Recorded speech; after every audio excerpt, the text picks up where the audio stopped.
A chord is made up of 3 notes when it's a triad and 4 notes when it's a quartet. So we'll deal first with triads.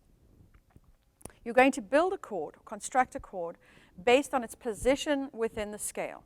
And then you're going to add an interval above that bottom note and another interval above that. We talked about intervals previously being a tone and a semitone, or a step and a half step. So the demonstration of this is the distance between C and D is a second, because it involves 2 letter names, C and D. That's a second. From C to E is a third, because it involves C to D to E. Because it's in the major scale, this is a major third. Played together, that's a second. Played together, that's a third. C to F is a fourth. C to G is a fifth. C to A is a sixth. C to B is your seventh. And C to C, of course, is the octave. So played together, a second, a third, a fourth, fifth, sixth, seventh, and eighth. Or in distance separately, second, third, fourth, fifth, sixth, seventh, octave. So on the guitar, the intervals look like this. That is a second. From C to E is a third. C to F is a fourth. C to G is a fifth. C to A is a sixth. C to B is a seventh. And C to C is an octave. You need to be able to play these on the guitar within the scale so that you can get the intervals correct. So vocally, the intervals, although you can't see them on separate notes, you train your ear to hear them and sing the distance with your own voice. For example, a second. La, la. A third. La, la. A fourth. La, la. A fifth. La, la. A sixth. La, la. A seventh. La, la. And an octave. La, la. The first note of the scale forms the foundation of the first chord of the scale.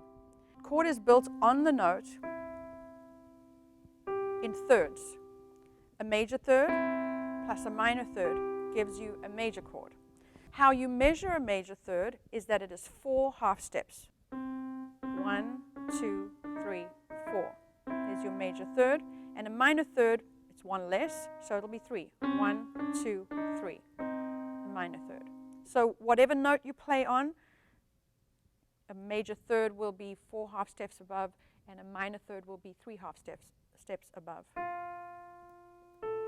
Major third, minor third. Try it on a G. Major third, minor third. Try it on an E flat. Major third, minor third. A major triad is constructed with a major third and a minor third on top of one another. To put it more simply, you're going to play C, skip a note, play E, skip a note, and play G, and you have your triad. In the simplified version, you could literally, on the keyboard, stick your thumb on the note that you are going to play and let your other fingers fall into place, alternate fingers. C.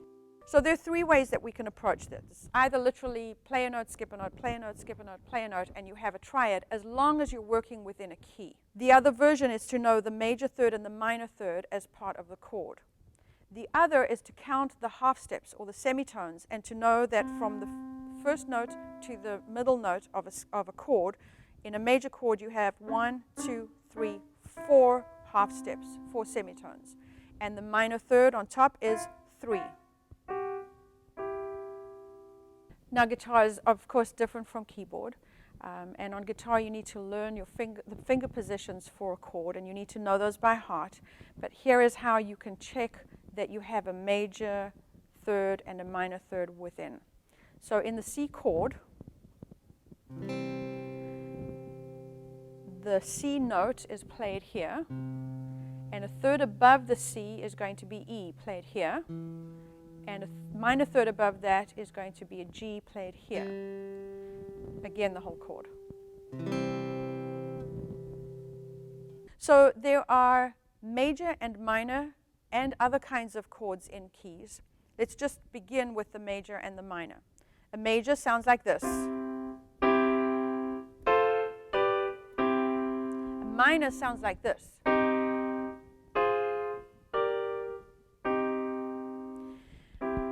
The chord is essentially the same on the first and the last note. If you've got the chord of C major and C minor, the first note of C major and minor is C.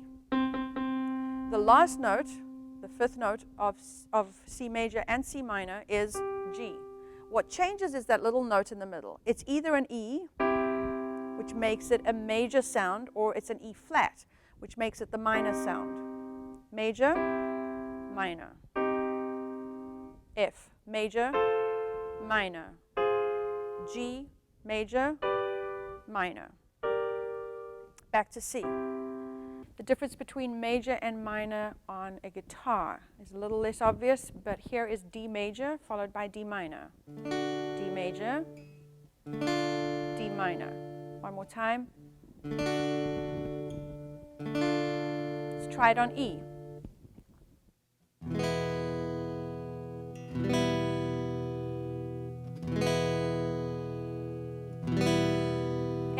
A major and A minor.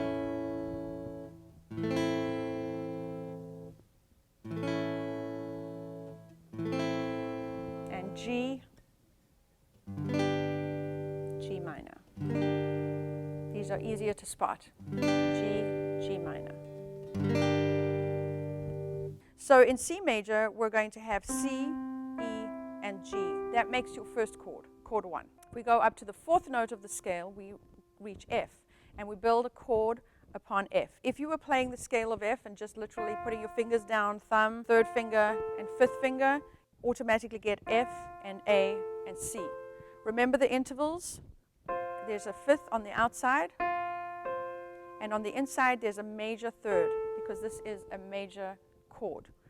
Part of the way you know it's a major chord is that it includes the notes of the scale. You know you're safe. You're not playing any foreign notes. You're playing just notes of the scale.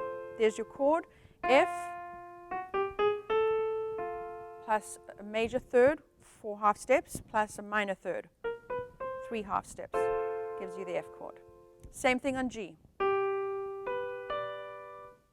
1, 2, 3, 4 gives you B.